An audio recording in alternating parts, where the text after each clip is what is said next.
The bell had been rung, and the world was at war. Men of the Easy Company came from all points of this country. From Brooklyn, South Philly, Arkansas, Inez, Texas, to an Indian reservation in Washington State. They had last names such as Winters, Randleman, Malarkey, Sobel, Garcia, McClug.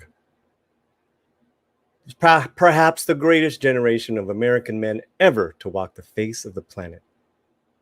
And here is our humble yet happy celebration continuing on this channel of the 20th anniversary of the HBO miniseries Band of Brothers. My name is Paulie. This is the Latino Slant. I want to thank the other channels before me: PurpleValkyrie, Loki, Rambling Canuck, Echo Base Network, producers Pat S, Mexican Iron Man, and I want to thank my awesome co-host, who you'll meet in a second, Matt of Foulball Productions, Mark D with the C. This is going to be a special episode as we go over episode 4, Replacements of Band of Brothers. Please say hello to each other in the chat. And if you have any comments, additions to this great history, please leave us a comment. And if you feel so, leave us a super chat or PayPal. This is the Latino Slant. Be right back.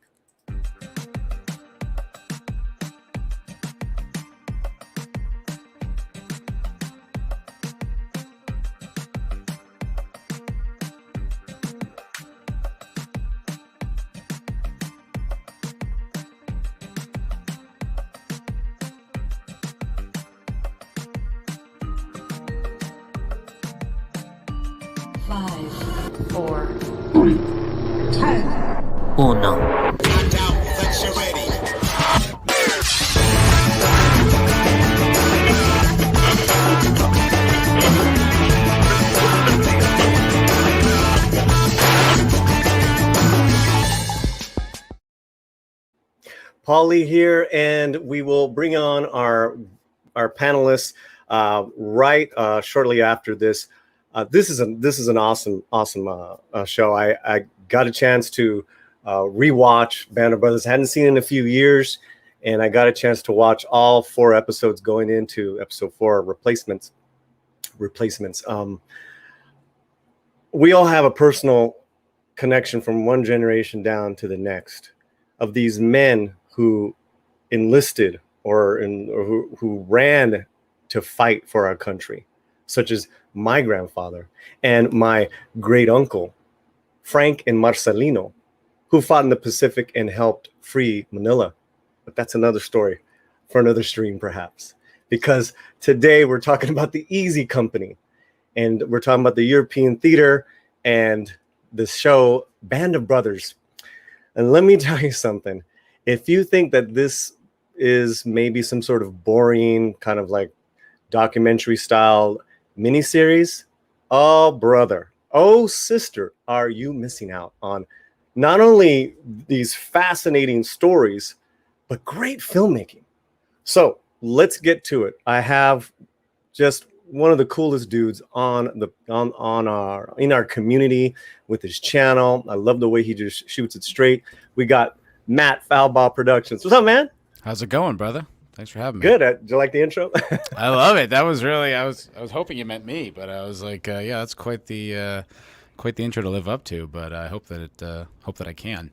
So thanks for having me. Oh yeah. You have a fantastic channel, and I love your love where you're coming from. Place of truth. And you know, we need voices like you now more than ever, it seems. Thanks, brother. Well, I don't have any other way of operating. It's often gotten me into trouble, so it's good that it's a virtue here. Yeah. Same here, bro. Same here. But isn't this a cool idea that Pat Smith put together? I mean, Pat S. That I don't know if his last name is Smith, by the way. I just said that. Pat S. put together. Yeah, it's a great thing. When he hit me up about it, and I hadn't even considered it, and I was like, that's a brilliant idea. I'm automatically in. Like, I don't even need any more details. Band of Brothers, absolutely. I've watched this. I watched it when it first premiered on HBO. You know, back like when we had regular TV. You know, I mean, appointment television. I watched it then, and I feel like I've watched it like every year since. You know, I've seen this many times, and it's one of the things that I really love. I find it extremely entertaining. It's also very, you know, the gravity of it is really powerful because it's true. And I've found, honestly, throughout the years, it's aged like a wine. Dude. Like, it's gotten better over the years. Dude, I mean, that is the biggest thing for me, because I'm a little older than you, but when it came out, the next couple days, right, 9/11 happened. Right. And the history since then, you know, 20 years now, what it speaks on, you know, and besides that, it's just filmed so well, it does keep getting better and better every year. It truly does. And I think Private Ryan was probably the gold standard for a while. But over the years, I've really grown to appreciate this one more.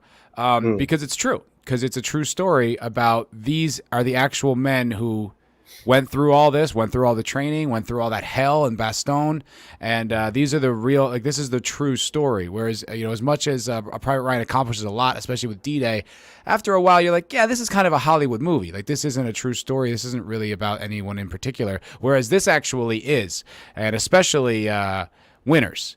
You know, eventually becoming major winners. That man, one hell of an American right there. Well, and before I bring on our other panelists, I'll just say this, and we're going to read a super chat that we got via PayPal. Thank you so much. I was listening to the podcast of this episode, and it had the actor who played gonorrhea. Wild Bill. Wild Bill. Great actor, great character, and he talked about how he got the role, and then him talking with and working and hanging out with the real Wild Bill 20 years ago. Oh, interesting. And filming, and this was all prior to the heaviness of 9/11. That he had said to Wild Bill, "We're never going to see another generation of men like you." And Wild Bill's, "No, you will.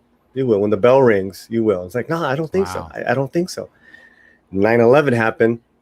Wild Bill calls the actor, and he says, "You see, there they are. They're just in fireman suits, police suits, EMTs, but they're going into fire." I mean, like, wow, it's getting me emotional. That's it's very emotional, man. Yeah, it's very emotional, and the men of this generation right now, young men, teens in their 20s, pay heed to this. Pay heed to this, because this great country, with all our different backgrounds, we all have forged it together, and these men sacrificed everything. And absolutely, woof, yeah, man. That was a great story. Let's bring in Mark D with a C. Hello, hombre. Oh, no audio, Mark. Oh, you are muted yourself. You know, I muted myself just so I wasn't sure when you're backstage, but yeah, right. Rookie mistake. I got a new channel, so getting into this, but yeah, it's just an honor to be here. You know, this is a solemn, occasion. We have fun on, all our channels, but this is, something to reflect back. And like you were saying, Paulie, I live, I could see the towers when they were burning down from where I am in Connecticut. So, and Matt too, from where you live. And it's just, that I think that helped this episode hit home a little bit more. Not that it needed it or the series, but it's just, just to see the sacrifice that everyone made. And like Paulie said, everyone worked together. No matter what background you're from, my mom's side's all, Italian immigrants off the boat. It doesn't matter. You got, I think one of the guys is a Yaley, is it Winters or no, Nixon, is it Nixon. Yale grab it? Yep. But it doesn't matter, right? Everyone came together to fight, the terror that was facing all of us, and God bless them. And I think, like you mentioned, the guys, those are those firemen, those policemen. We do have some great people in this generation. I know, some of my, guys about around my age, volunteered, to go fight in Afghanistan or, war against terror. So, there's some outstanding, young people out there. I got a nephew who's, in the Navy right now. And I know some people in Annapolis right now. So there's, some outstanding people and young kids to, defend this country and, keep us free. So, and this is just this series is a tribute to him. It's just, I was watched that third episode. I started to cry at the end of the episode watching that third episode. It's just, this is so heartbreaking, and knowing that these are real guys, like you said, Matt. That's, that they went through this, and I can't even imagine how people face stuff like this. Well, this show is so good. There's such a collection of details. I think it was Godard that said that filmmaking's a collection of details, and the details in this show are stupendous. There's and I've seen it. I've seen this at least 15 times all the way through, maybe more. Wow. And I watched it. I was watching it for this, for the stream to prepare, and I was watching episode 1, right as they're getting onto the planes. I never noticed this moment for some reason when they're all close-ups of them, like, just anticipating what they're going off to do, and how powerful that was, how much that hit. Because I've never served in the military, but I did. I have jumped out of a plane, obviously not into a war zone, but I was scared as shit. I was terrified. Like I don't know if I've ever been that scared in my life. I was just dead quiet the entire flight. I didn't say a word, and I just then they push you out of the plane and you fall. But I was thinking, my God, what would that have been like? Also knowing that you're going into a war zone where there's going to be flak exploding in the air next to you, and you're going to be jumping out and with your rifle ready to fight. I can't imagine the weight of what that must feel like. The storytelling, it's so sweeping. It's so epic. It's so epic, and yet. Each episode's a little different from the other one. I feel with Replacements, and we'll get into it, but I feel Replacement really, there's a lot of emotional and intimate payoff. With Randleman getting lost behind enemy lines, which was amazing. Great scene. Like that whole sequence. I mean, I'm such a Michael Kudlitz fan. He's great in this. Yeah. I mean, yeah, it's funny because you can see him kind of getting aged a little bit as he's becoming more of a, in the first episode and then in this one. Yeah. So before we start with the impressions of the episode, let us say hello to, there's a lot of great people in the chat. And I wanted to, let me just back it up. Give me a second here. Let me see. God, I don't even know where to start. Let's start. Lombardi. Hello, Lombardi. Welcome. What up? What up? Of course, Mexican Iron audio. Yeah, I heard the audio for the intro was off, but it was so pretty to look at. I didn't want to mess with it. The visuals. It was kind of a visual medium anay, right? It was very visual. You planned that, Paul, right? Yeah, you planned that. I planned it.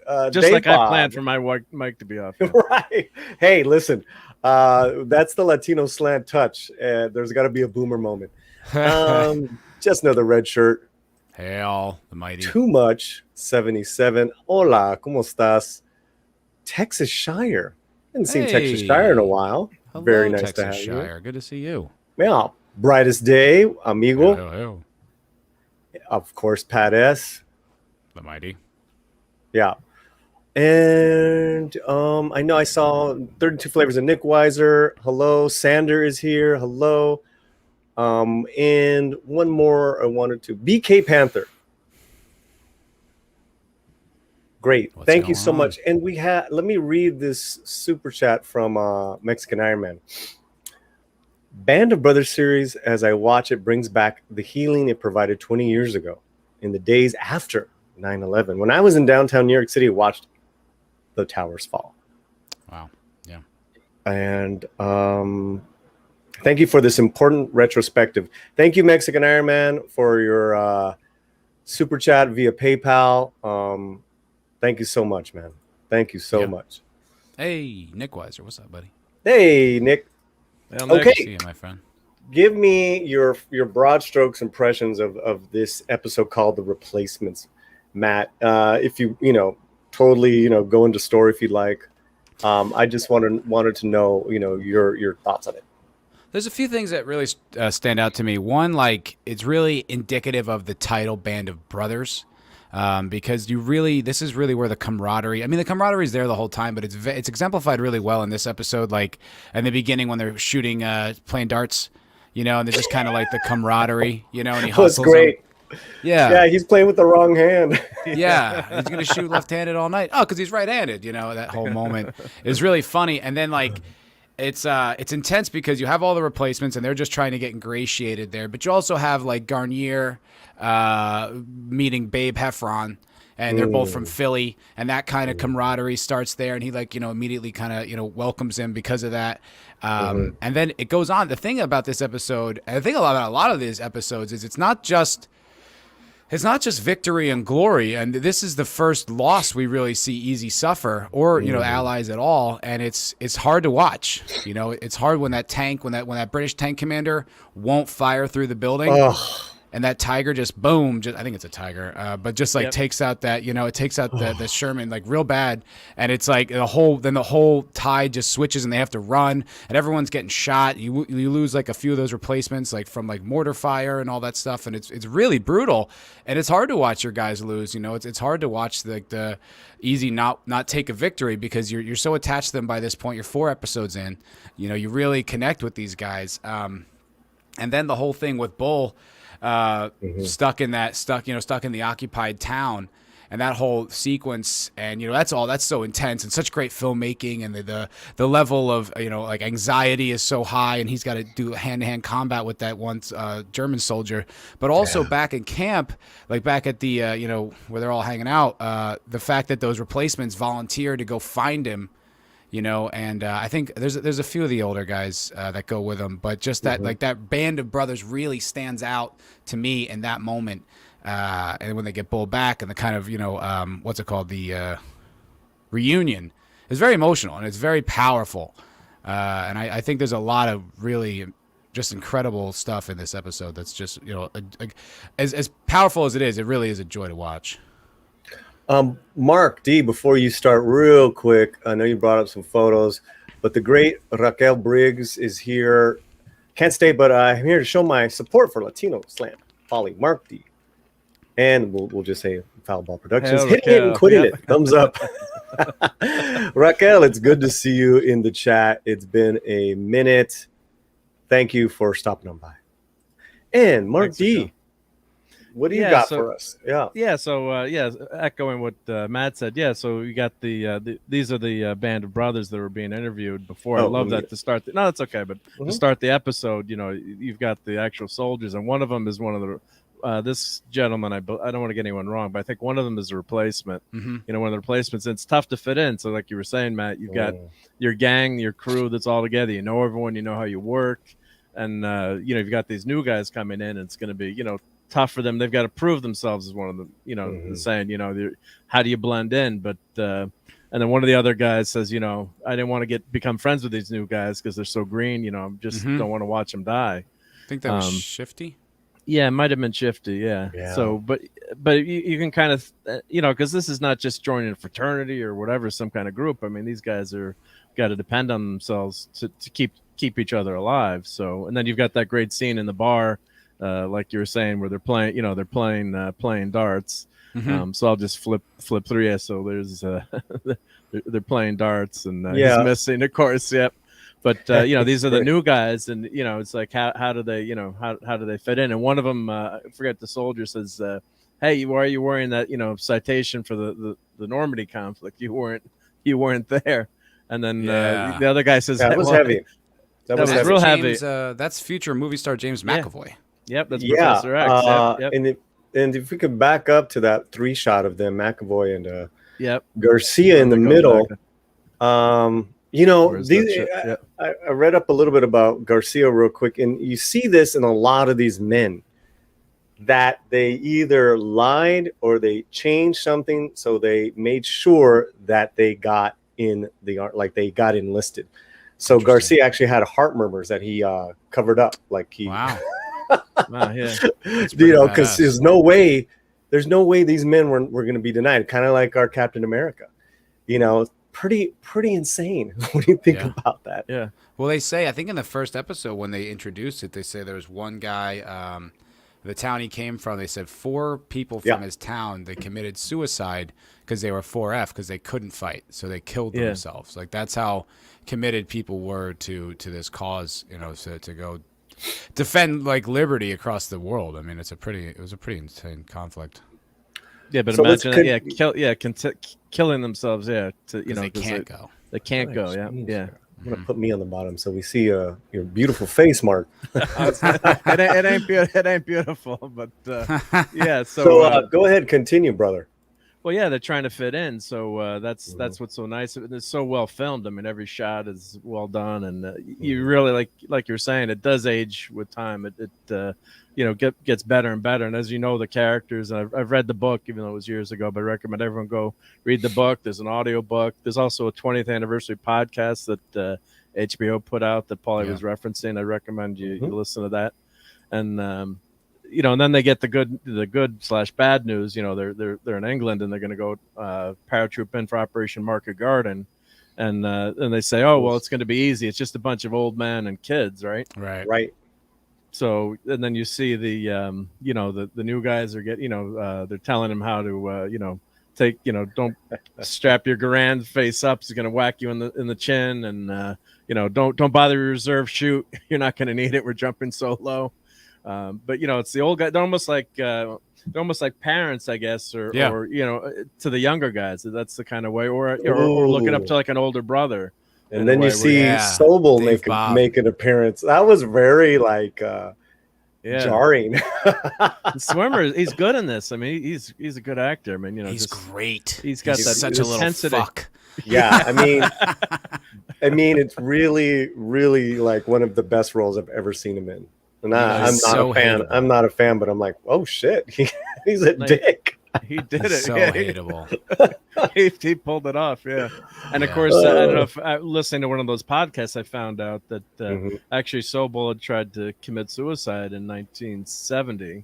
Really? Yeah, he shot himself through the head. No way. And he blinded himself. He survived. Oh. But he was blind, and he spent the next 16 years, and he died in a VA hospital of malnutrition due to mistreatment from our vets are not treated well in the horrible. VA. So it's just horrible. And this guy, as much as you want to love to hate him, I mean, he jumped out of an airplane too. Yeah, I mean, he served. Yeah, absolutely. So also too, besides crossing, some of those lines, he was an incredible trainer. Yeah. He actually got those men ready.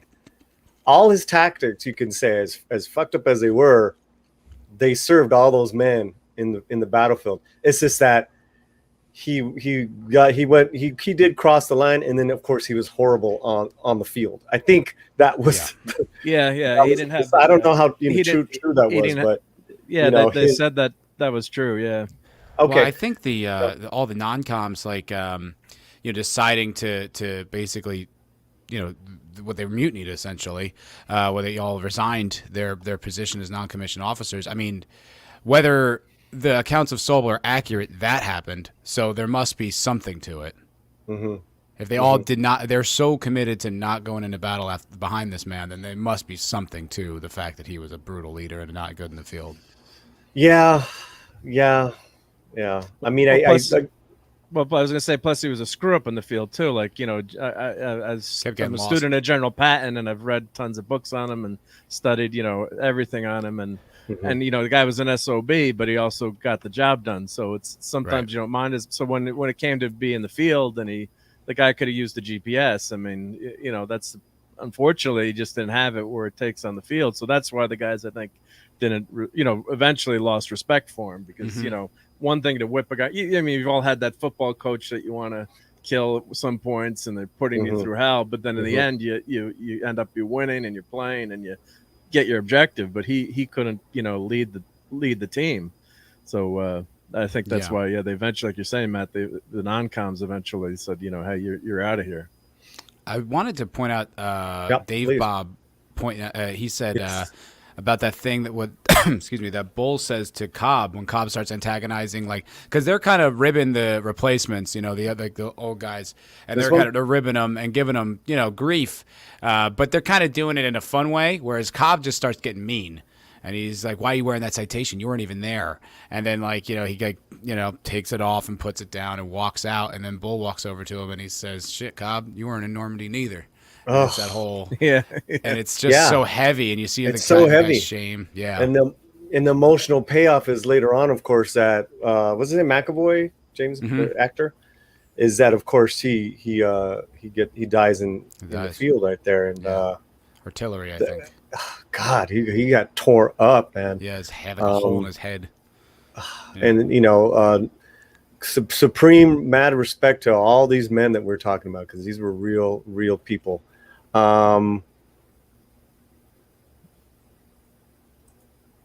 Yeah, you know, I'd imagine that we need to hit the Pacific sometime in the next year or something. This is so. I already feel this is such a big success, Pat S, in the chat. You know, let's do it again. Go ahead, continue, Mark D.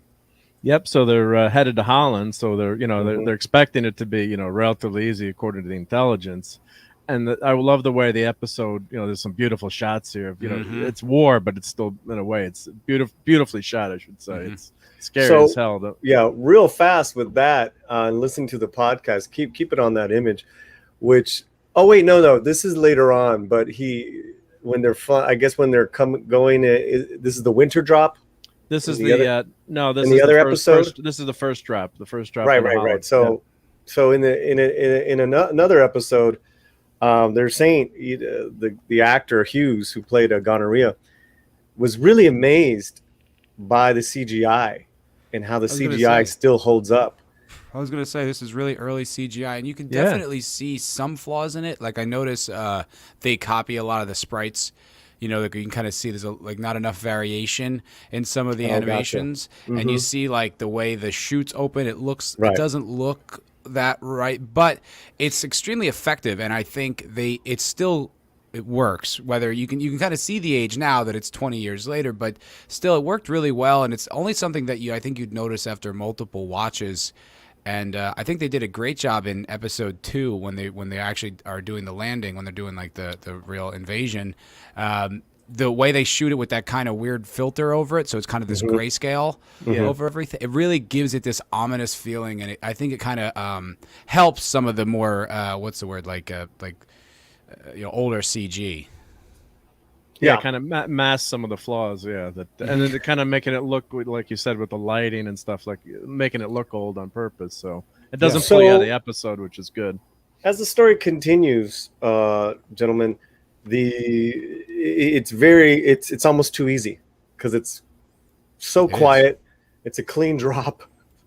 They're rock stars in town. Yeah, I love that whole sequence when they go to Eindhoven and they're all just getting kissed and loved on and all that. And then there's a great scene with Percani where he's got his face in that like chick's breasts, and then he just walks away just like dazed.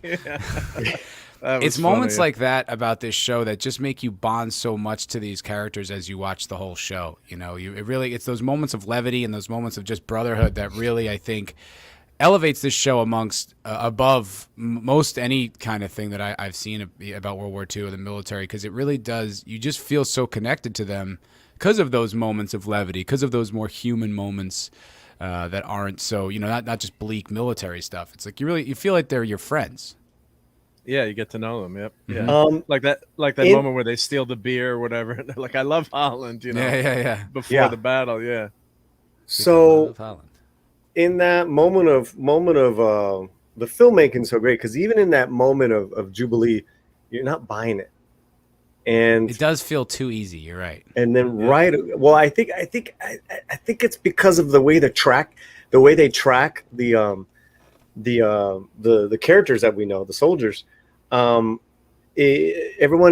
in the home. Okay, so the way they track them, right? It's a little chaotic, but the people celebrating are like kind of still, and they're kind of like not three-dimensional just yet.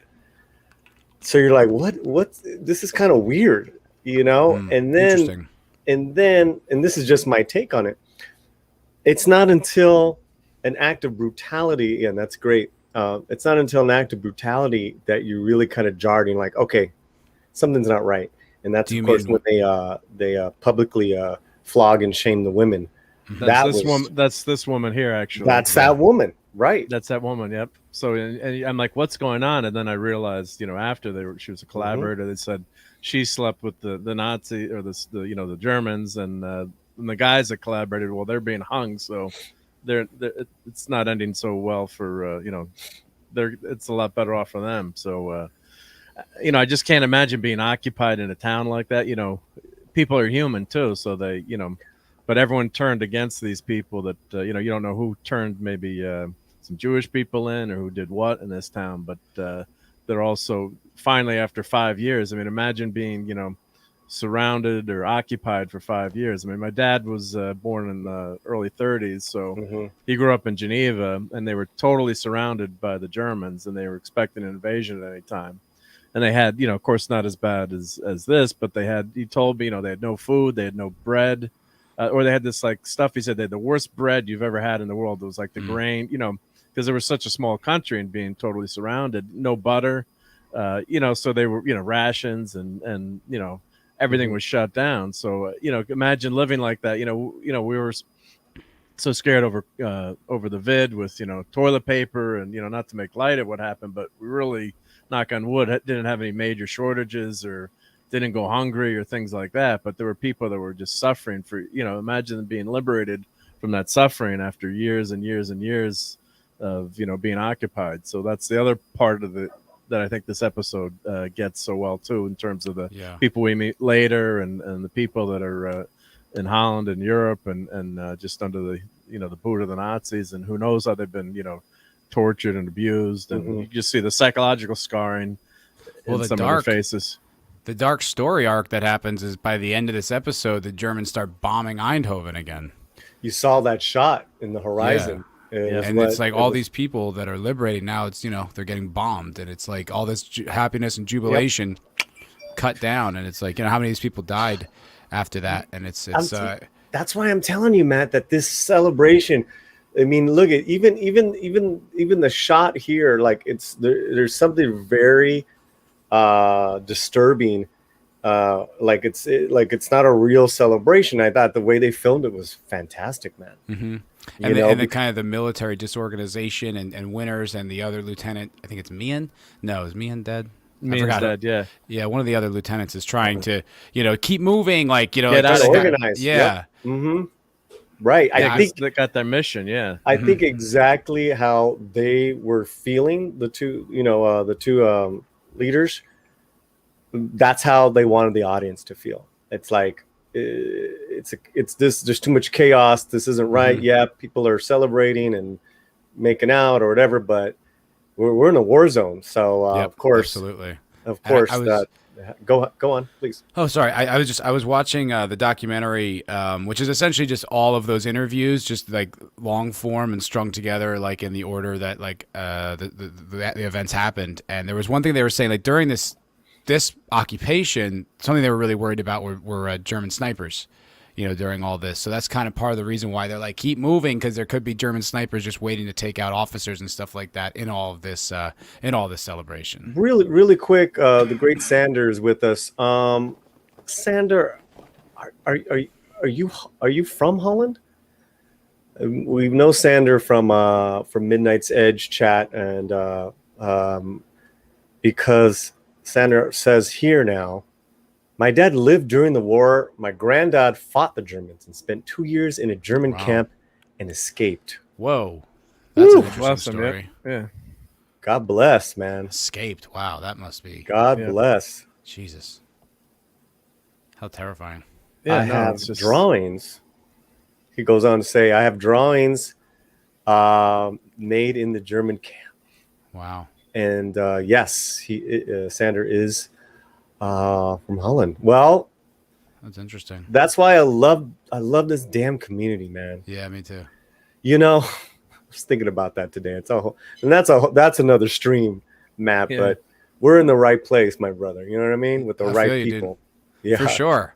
And Yeah. it's really cool. It is worldwide. Like the Culture Crime Fighters that I do with Vigilante every Wednesday at noon. Feel free to check that show out. Yep. Oh, We nice also plug. have, thank you.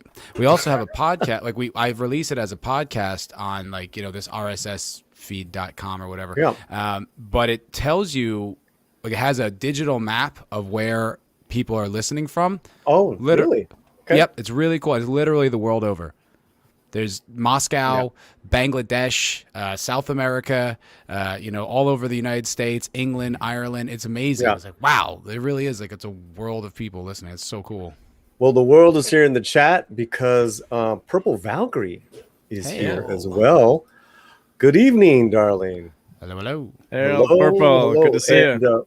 And Purple, along with Pat S. and Loki, Valhalla, all those great people really got this ball rolling, this whole celebration. And if you're just joining us, we're here on the Latino Slant. Make sure you are subscribed to the Latino Slant, to these fine gentlemen also with me. This is a multi-channel celebration of Band of Brothers, 20th anniversary, HBO epic miniseries. I mean, this is when HBO was touching gold, man. Ooh. Sopranos, The Wire, this. I mean, oh my God. True So many Blood. good Yep. shows. True. Wow, Yeah. True Blood's way later, bro. No. But I Deadwood, know. this is Deadwood was right after this, right? Deadwood, Like yeah. this was Right, this was yeah, the this heyday. is 2001, bro. This is Yeah. like son. There was nothing else like it. Now, Nothing. it's all. But my point is, thank you to everyone that's been a part of this this multi-channel celebration. Absolutely. All right. So where are we now? We are. We are. Go ahead. The Easy Company has hitched rides on tanks. Yep, the British tank division. Go ahead, Mark. Yeah, so they're well, of course, here's this beautiful shot, great cinematography. You know, the flowers, covering up the tanks, and they're on Sherman tanks here. And then, of course, they meet one of the mothers who's been, kicked out of the town, and they hand her, chocolate bars, some food, and like her eggs or something. And they're kind of taking pity on her there. And then I think one of the lieutenants. Oh, sorry. No, I didn't go ahead. interrupt. But No, go just ahead. like contrasting them giving her chocolate, a lot of them are they're not glaring at her, but they're definitely looking at her like, yeah, we're taking pity on you, but you slept with the men who are trying to kill us. Yeah. So they're not. You kind of feel there's a lot of subtext there of, yeah, we'll help you, but they don't. There seems like a lot of disdain as well. Yeah, they're not happy about it. Yeah. Yeah. Well, And it goes back to just the desolation of the human condition, of what this woman went through, what she physically showing her like on the road by herself. It's a very shocking image for some of these. And she's guys. got a baby, and she's got got a fucking too. babies, So I think man. that's why they gave her, no matter what she Yeah. did, they're going to give her food. Yeah. You know. Yeah. And what I was gonna say was that yes, with Matt's take on that, but also just a hellish scenario, man.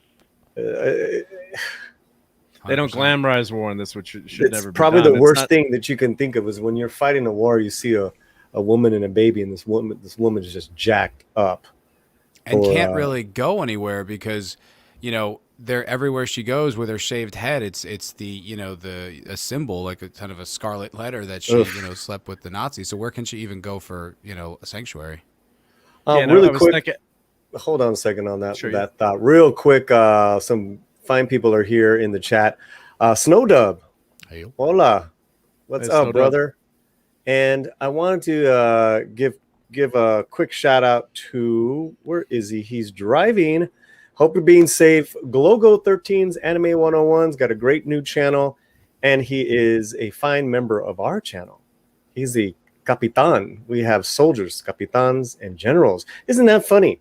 The Latino slang. I was a Go. guest on Gogol's channel. We talked a little anime a few weeks ago. Great, Yeah, great. cool. Yeah. Please continue.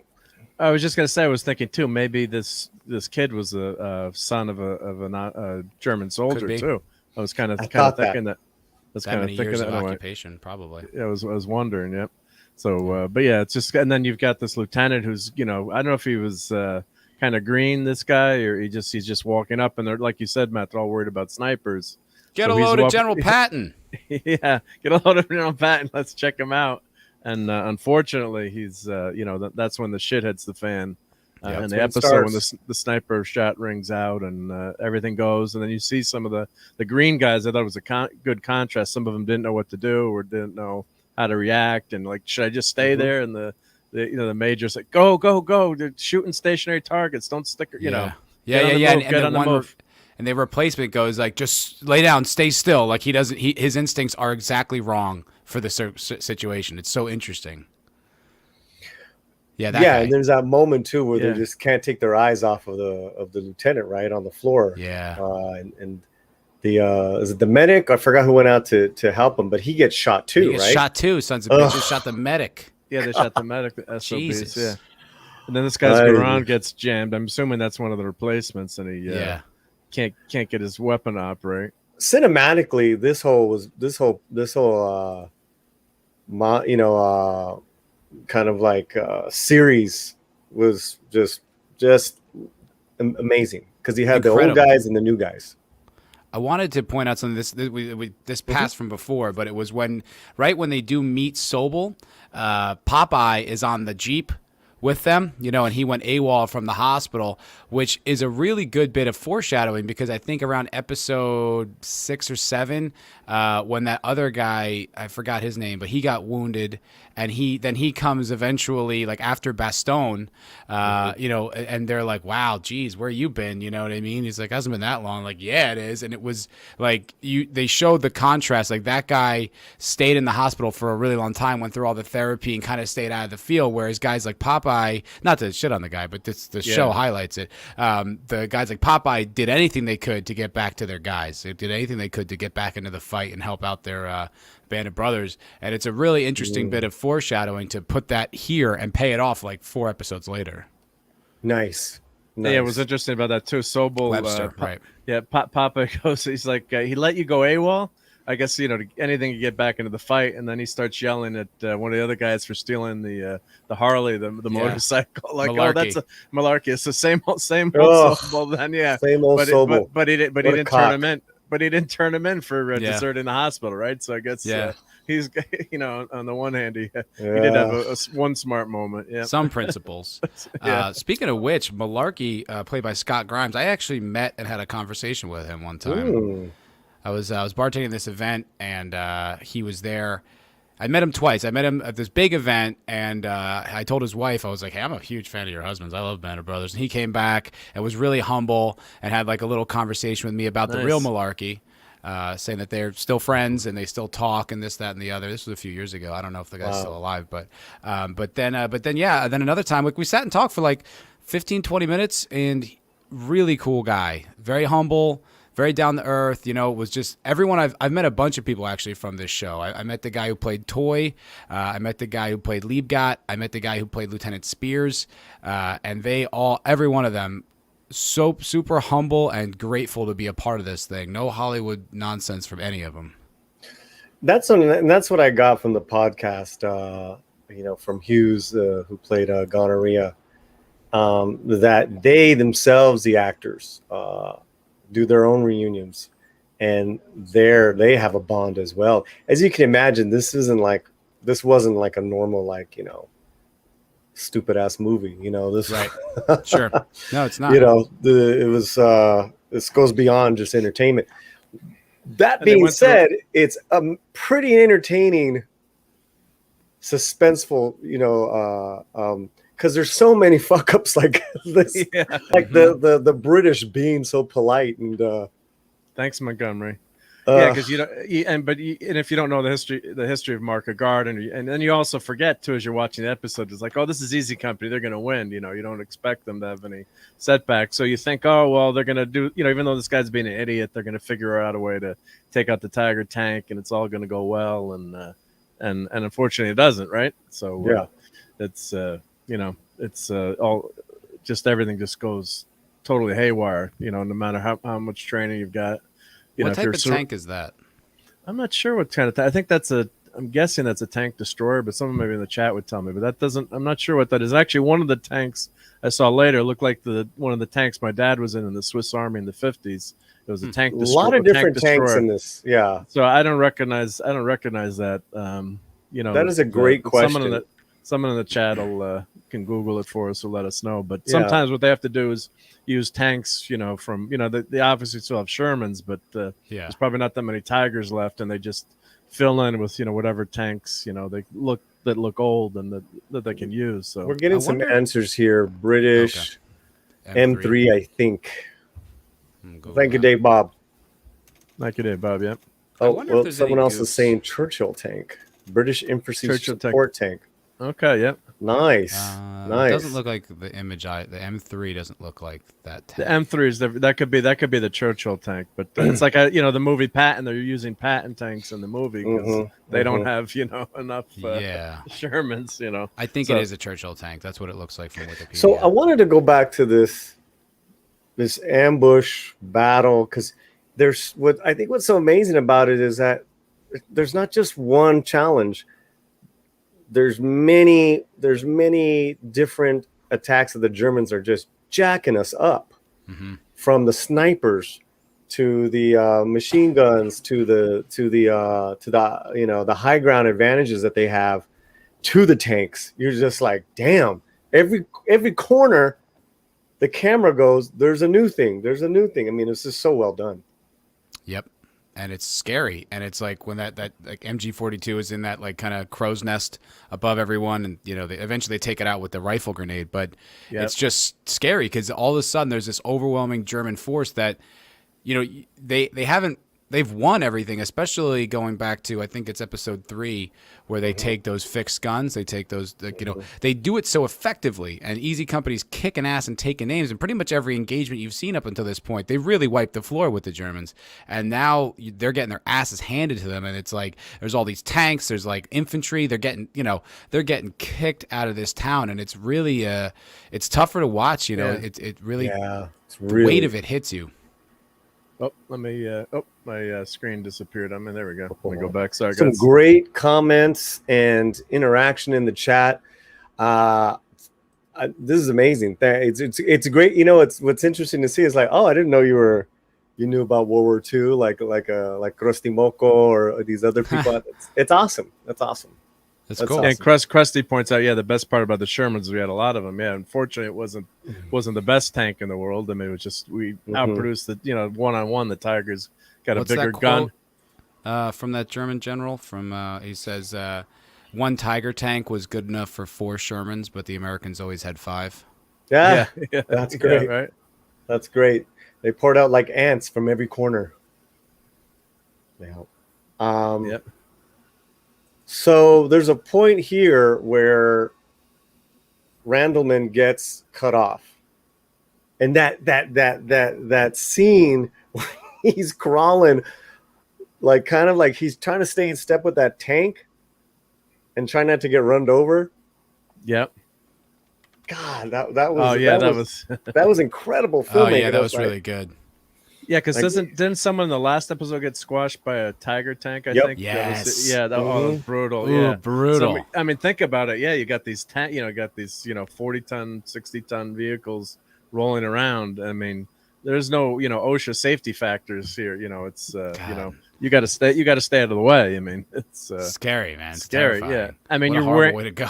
You're wearing grenades. I mean, you're bullets flying. There's mortar shells coming at you. I mean, just to be able to keep your head above. I think that was 2 episodes ago when they're having the Nixon is talking to one of the soldiers that's really scared to fight. I'm forgetting his name, but he says you just got to realize that you're already dead. He's like, until you realize you're Spears, like your Spears, yep, and saying until you realize you're really dead, you can't function like a soldier. You just got to let it go and just say you're already gone. And that was such a poignant moment in that episode. And I'm kind of thinking of that with the replacements here. How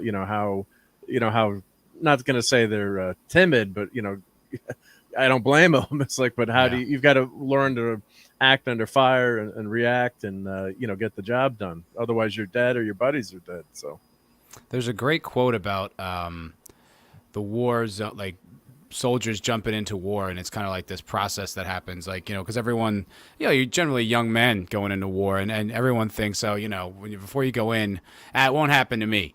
You know, I'm too quick, I'm too clever, I'm too whatever you believe, and then they say after a time you realize, oh wow, this might happen to me, I should be careful, and then eventually you conclude this is going to happen to me, I got to get the hell out of here.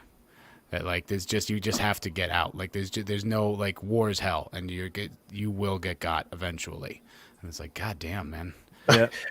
When Nixon got I did jump, but I loved his reaction. He's like, stop fucking looking at me. Stop looking at me like that. And that was true. So that was true. That did happen to him. Yeah. So that was fantastic. Now, what was it, me or was some of his because there's parallels with the two, with him and Winters, right? We're paralleling the story with the men. Am I getting that he's a bit of an alcoholic? Oh, 100%. Yeah. Oh yeah. It pays off all the way at the end when they take. But we're only doing this episode. oh, sorry. Well, yeah, because on the storytelling, train, it's there a little bit. And, on the train though, they tell you that, because like when they're taking the train to England, like in England, he's like he's swigging off the flask, and he goes, you know, Winters asks him like, how you gonna keep that up during the war? And he goes, oh well, you know, I'm pretty confident in my scrounging abilities. Plus, I hit a case of whatever it was in your footlocker. And he goes, really? Yeah. And so I think it's a pretty consistent through line. I mean, Nixon is always drinking pretty much the entire show. Well, yeah, and so there's that kind of like funny banter, but then there's, I think, the talk of, you know, cooling off on the drinking, and then like just obviously he can't even wake up, and Winters throws water on him, but that's my own piss, for Christ's sake. Yeah. That's great. Whoa. So funny. Whoa. Oh my God. That's so funny. That was a good moment, man. Well, at least it was warm. Well, we don't know that. We don't know how, you know. And there's warm piss can get cold pretty quick. Yeah. I won't test that theory. And there's no I don't think they had showers. You know, I think he just had to kind of live with the piss on him then. Yeah. It sucks. That was just too much. That was just too much. Oh, Eric is saying, VAT 69, cheap but tasty, can warmly recommend. Yep. Nice. That's what nice. He had. Thank you, Eric.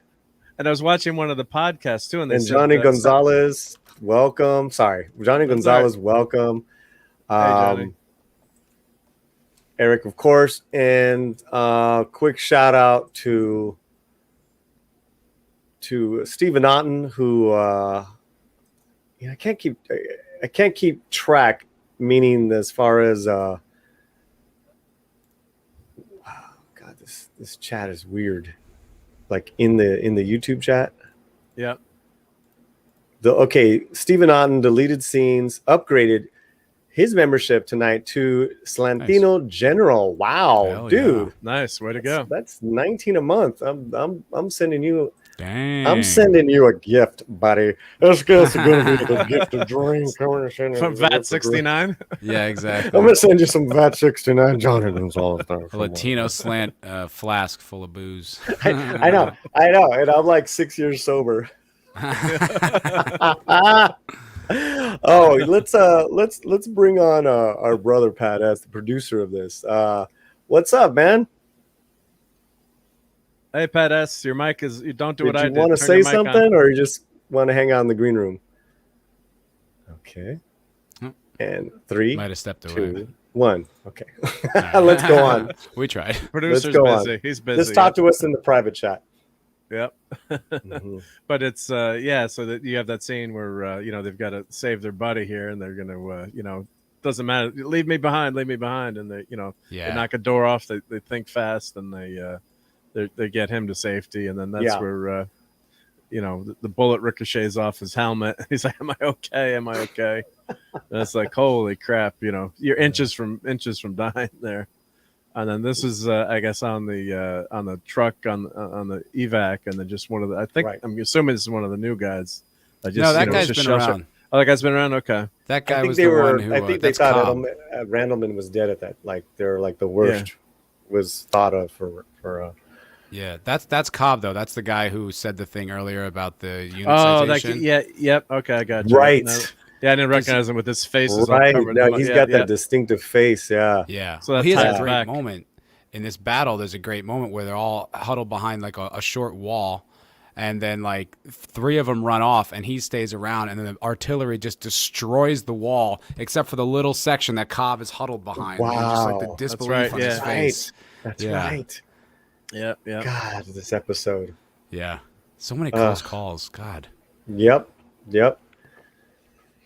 So then they've lost the battle. So I mean, Operation Market Garden was a success in a few ways, but the main objective, all these guys want to do is get to Germany and end the war. So End the they war, want to get right. home, and so it didn't succeed in that. I mean, it did meet some objectives, but yeah, it was overall it was a slaughter, unfortunately. So it's and then you don't expect Easy Company to to lose, right? Or Right. you think. You hadn't seen it yet. Yeah. Mhm. So this is the great scene where you think, the major's been lost, and they're like, oh, they all think he's dead, and he was smart enough. Yeah, he didn't get run over by that Sherman tank. You're waiting for him. He's in that ditch, and he's trying to get away. And and then he, he's smart enough to.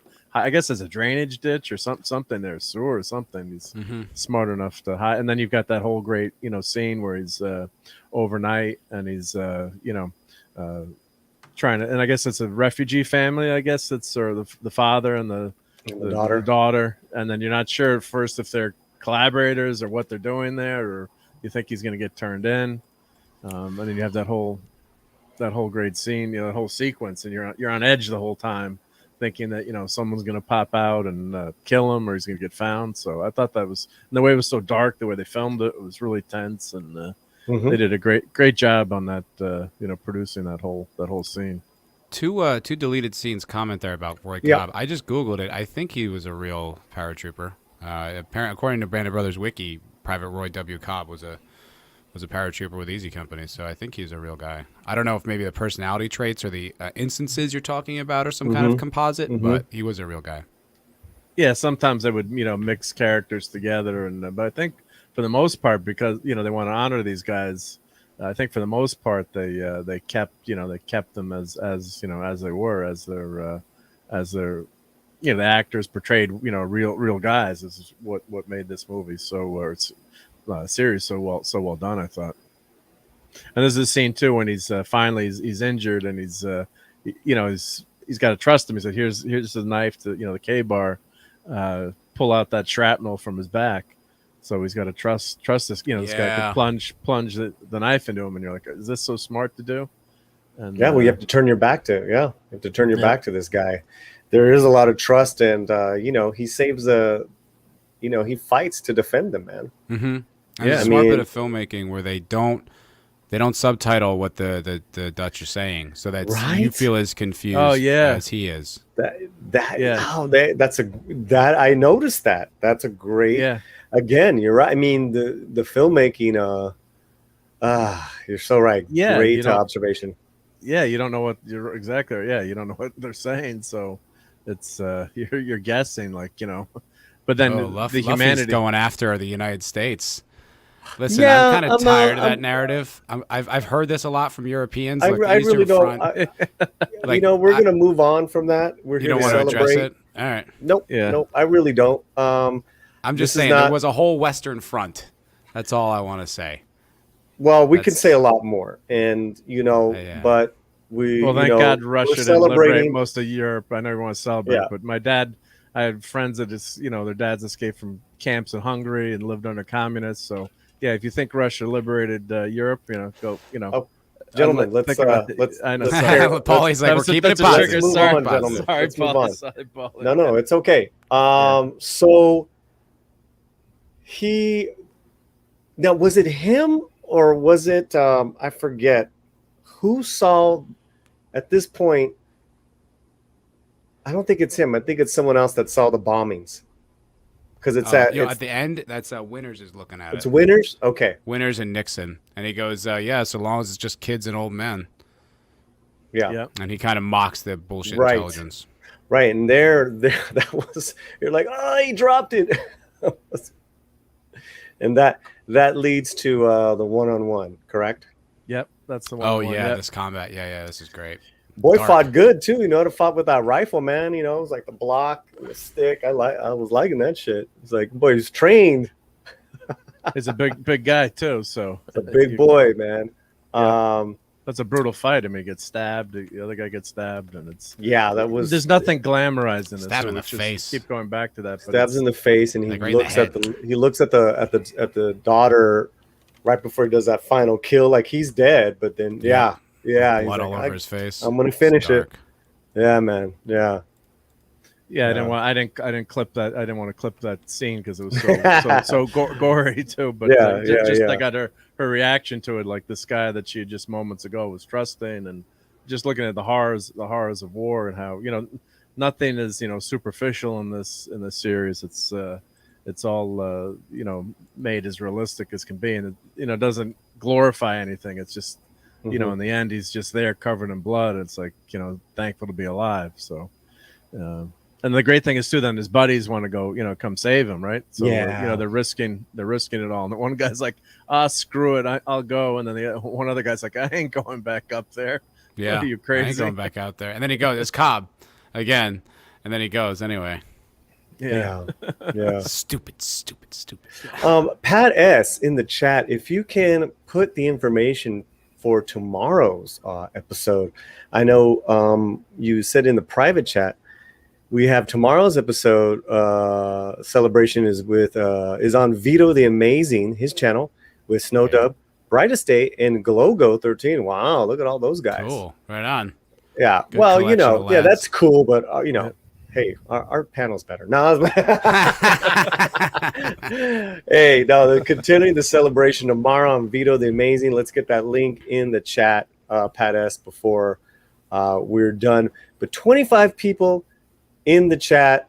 Thank you guys so much.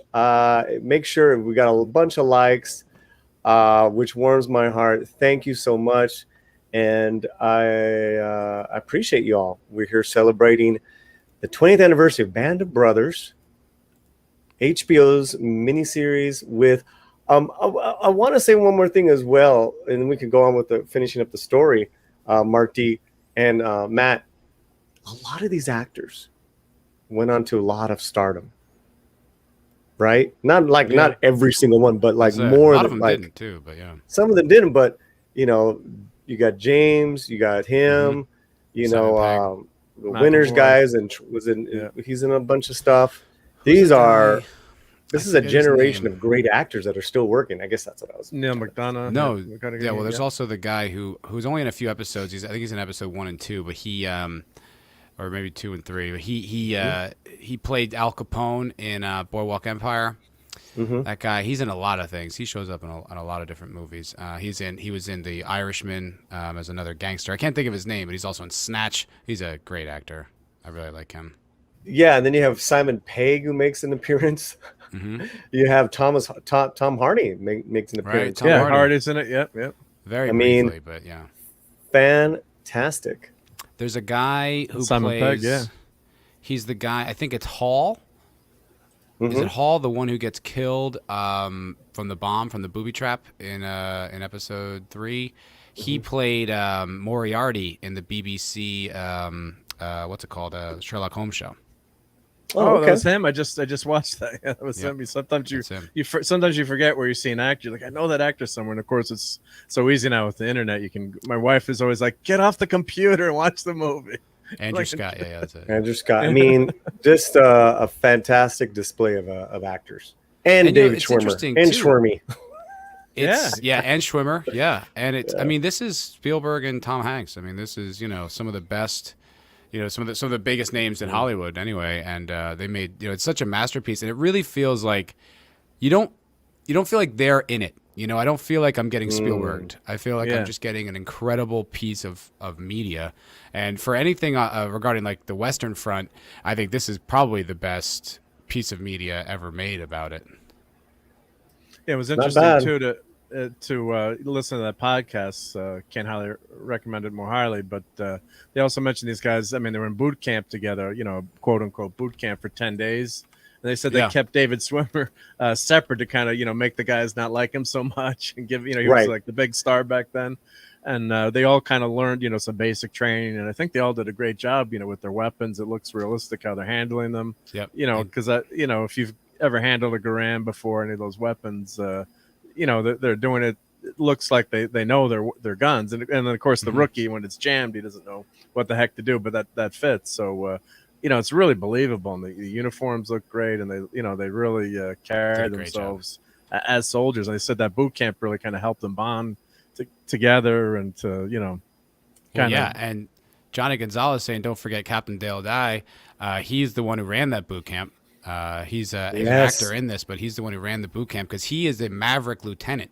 He's a Hollywood. You know, you've seen him. He's also in Private Ryan. You've seen him in a bunch of things. But he was a real Maverick lieutenant in Vietnam. So he went from the highest you could go in the, you know, enlisted, and then they promoted him in the field to be a lieutenant, which is extraordinarily That's uncommon. rare. Yeah. Well, and he yeah, was he's a also real- in real life Saving Private badass. Ryan. Yep, he's in Private Ryan, and he does a lot of these things. He does a lot of, you know, that was like he's a military advisor, and then kind Right. of transitioned into acting as well. But I actually know a guy who was that.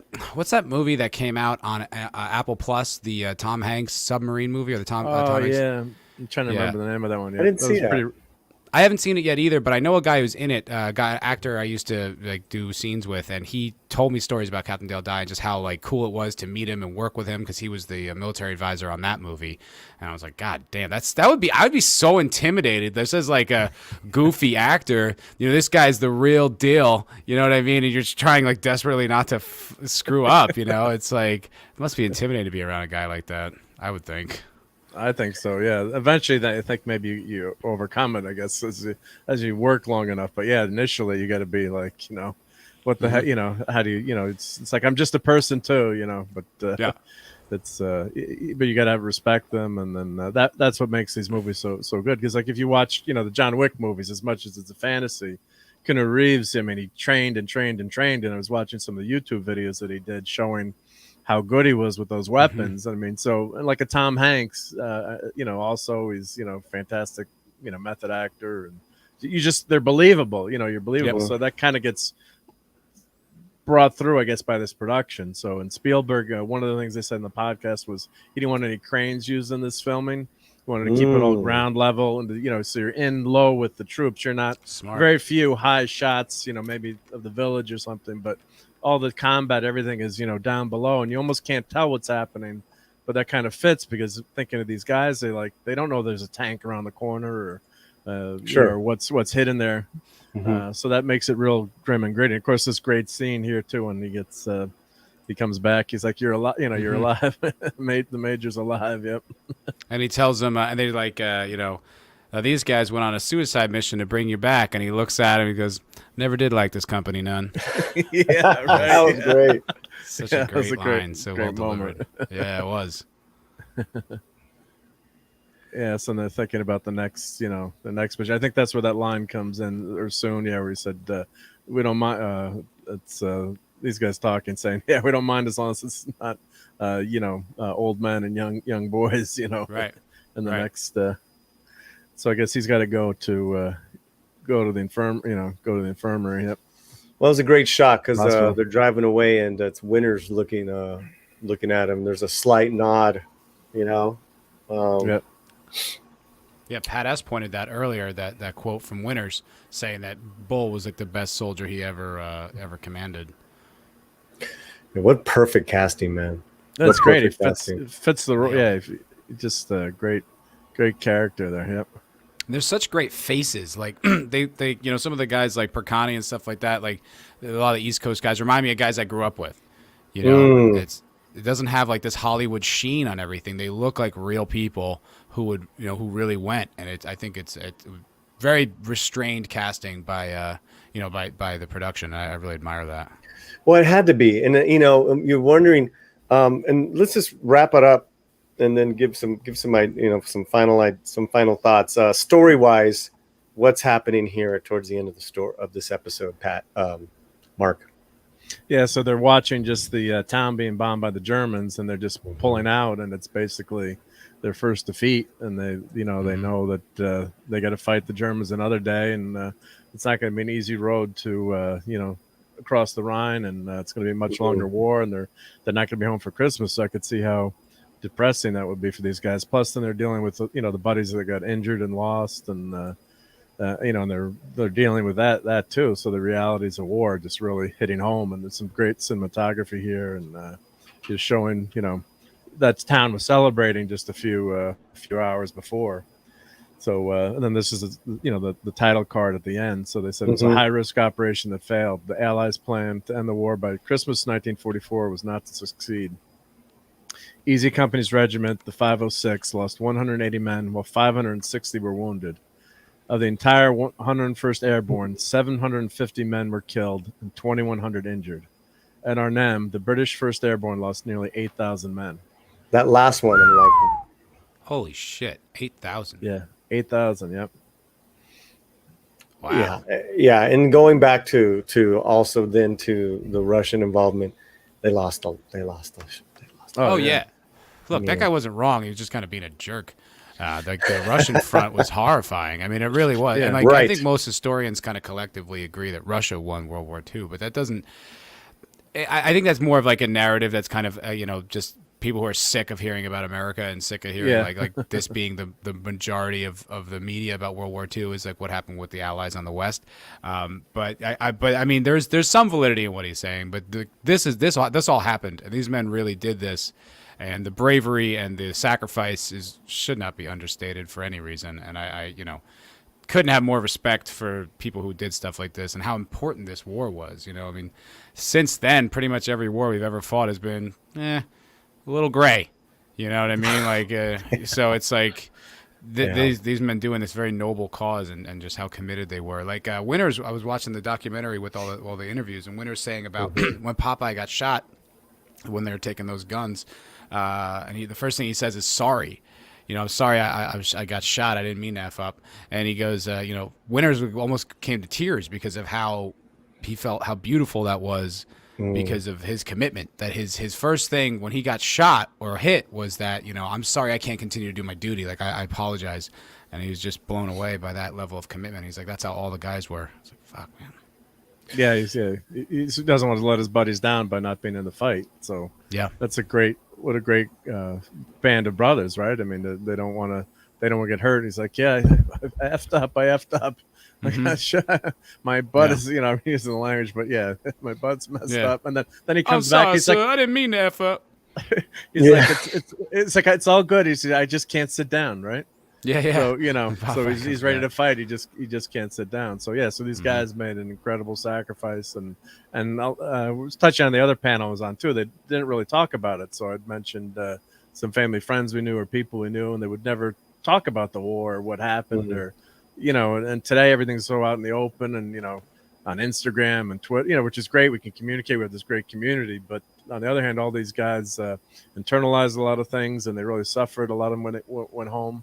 And of course, some of them ended up going to Korea, the Forgotten War, not that many years later. So I think Winters actually, he actually went to Ranger School, I think, and then they finally gave him his retirement. He was able to retire, but and he had actually said at one point, I was reading something he wrote. He said he'd just seen too much war. He didn't want to go back. So just think of that, 5 or 6 years later. Well, additionally, Blythe went and served in Korea, and that's one of the biggest blunders the show actually for some reason got wrong. They said that Blythe died in like 45 or 46 or something like that, and that wasn't true. He remained in the military and went and served in Korea and died, I think, in the 90s. He died right before this was made. So it's that was something they got wrong. But Blythe also went and served in Korea. Yeah, I'm surprised they didn't go back and fix that in the episode. When someone changes their gender, boy, they can't scramble fast enough. But Yeah, An 'cause actual they- historical fact.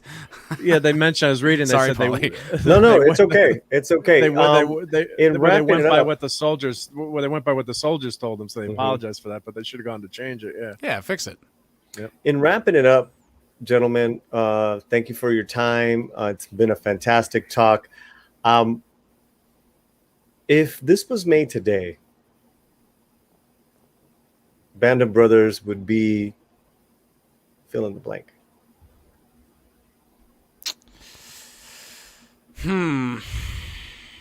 I'd say more scrutinized.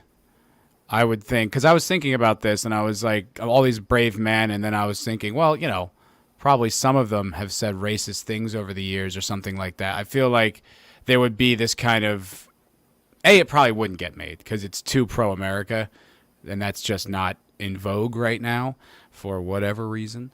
But I don't think it would get made for that reason, but also I think it would be, I don't know, there would be just more press around it that was scrutinizing the men or negative, or some sort of cynicism, I think, would be cast around it. I feel like maybe the filmmakers would have enough personal fortitude to honor the men who did it, but I just feel like it would not be, it just wouldn't, it would be different. It would be just a different reception, I feel.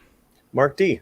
Yeah, I agree with that. And I also think it wouldn't be as grounded, like Matt was alluding to, where it's, you know, they would use more, you know, CGI. They'd try to make it, maybe focus on making, you know, slicker or more high tech, or, you know, maybe not being, you know, as into each episode dealing with certain soldiers. And maybe try to make it more of a grand scale. And I think by doing that, they would have lost some of the stories that these soldiers have to tell on the screen. So and you're right. Yeah. With social media today, everything is, scrutinized so much. So, you know, kind of now when I go see a movie, I kind of don't want to see any previews or don't want to know anything about it. I kind of just want to go in there, enjoy the movie, make up my own mind, and then see what people have to say. And then after, but yeah, with the internet and the way you know, things go today, I just wonder, yeah, how could they have made this today? You know, I would want to say I'd hope so, but I don't think it would have come out as good as they really hit lightning in the bottle here. It was just a magical tribute to these guys, and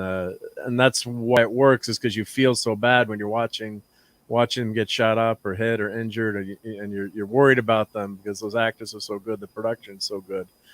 So that's what makes it such a special thing to watch. And I think to tie it in, like Veterans Day, they canceled Veterans Day as a holiday in our town. But what they did instead, they brought veterans into the schools, which I think actually, I shouldn't say they canceled the holiday. They didn't give the kids a day off. I want to say that correctly. So, but my kids still remember talking to some vets from Afghanistan who came in and talked to them and gave them their experiences at, you know, school assembly. And I think that kind of thing where, you know, the next generation can learn about what even just this past generation did. And they still talk about it today. And they remember, you know, talking to those soldiers.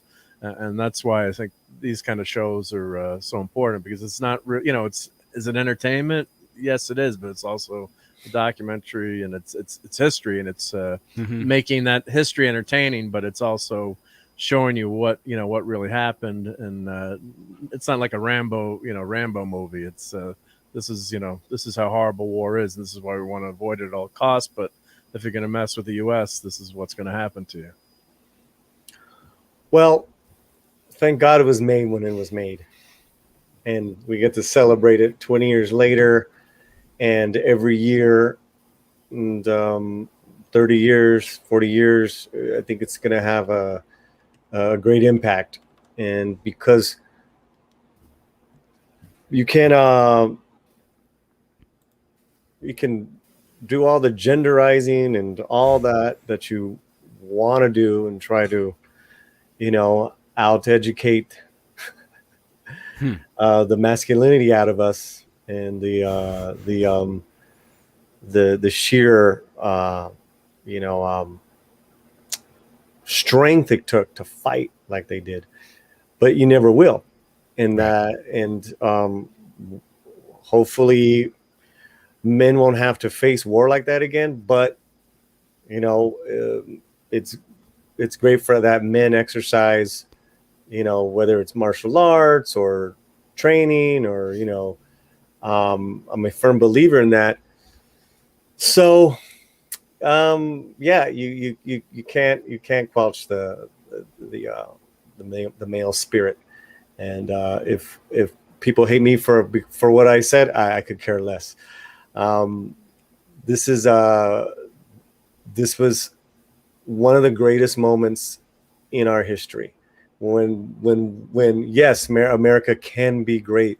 Look at all those men. Look at where they came from. Look at all the cities and towns and, you know, Indian reservation, a pueblo. I mean, like New York. I mean, we're all American. Mm-hmm. And absolutely, everyone got to participate and prove that. Of course, there's, you know, travesties and injustices that have happened to our military men. Sometimes they still happen, you know, with the green card veterans. That stuff tends to get fixed over time. I'm positive on that. Gentlemen, thank you guys so much. I'm going to solo you guys, talk about your channels real quick, and then we'll close it up. Let's start with Mark D with a C. Thank you. It was a real honor to be here tonight. Special show. Great to, you know, share our experiences viewing this with you guys. The chat was fantastic. Thanks for hanging out with us and, you know, making this a great night. My channel, I do a lot of toys, 3D printing. If you can see in the background, Star Trek, you know, fun pop culture stuff. Tonight I'm on Clobbering Times with Raquel Briggs. In about a half hour, we were having Clobby's Corner, just a geek hangout. I'm going to be showing pictures of New York Comic Con. I was there last Sunday, so we're going to be showing what I saw there and some of the toys and you know, the great time that was, and just appreciate you know, being on tonight. Be thankful if you sub to the channel and sub to these fantastic guys. Great, it's a great community here. I'm glad to be part of it, and thank you again for having me on. Hey, yeah, Matt from Foulball Productions here. This was awesome. Thank you for having me, Paulie, and thanks for everyone for watching. This was like a real honor to talk about this particular production. It's one of my favorite things. I watch it year in, year out. And as far as my channel, lots of pop culture conversation. I do 2 live streams every week. I do at noon Central on Wednesdays. I do the Culture Crime Fighters with Vigilante Williamson. We do my channel and his channel. We swap off each week. And it's a great show. I have a lot of fun doing that, just me and Vig. And then on Fridays, after Friday Night Tights, on my channel, we do the MF for Cocktail Lounge. It's kind of a wild hang. Usually a few drinks are flowing around. We kind of keep the topics, you know, wherever we want to go. But lots of pop culture conversations. I cover a lot of science fiction on my channel. I'm a big science fiction fan. The Expanse is being released in December, so I'll be making a lot of content leading into that. I'm going back to covering every single episode in like little tight streams. So yeah, feel free to check it out. Every once in a while, I'll do like a kind of a secret game stream if you want to watch. I'm playing Disco Elysium right now. It's a really unique RPG, but it's very fun. Yeah, so that's me. So come over, say hi. All right. First of all, I want to thank our panelists, Mark D with the C, Matt Foulball Productions. It's been so much fun, guys. Thank you so much.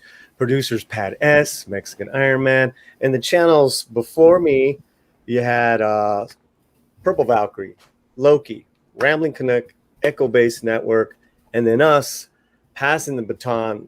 Pretty incredible. We're doing one episode at a time. So tomorrow will be on Vito's channel.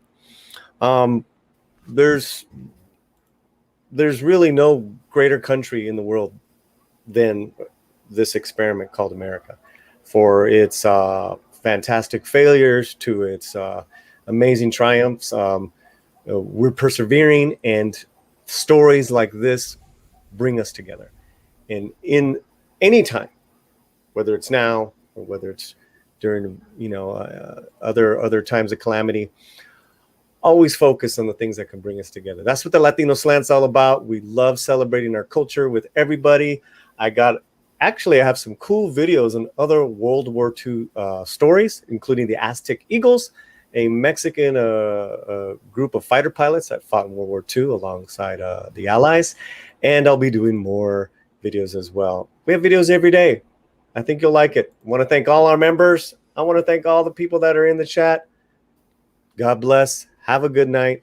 And wherever you're at, keep your slant muy fuerte. Paz. Come on, y'all. Come on, y'all. Come on, y'all. It's like, yeah, but isn't this the unplugged version? I don't know. I think it's the unplugged version. All right, Paulie, let's go.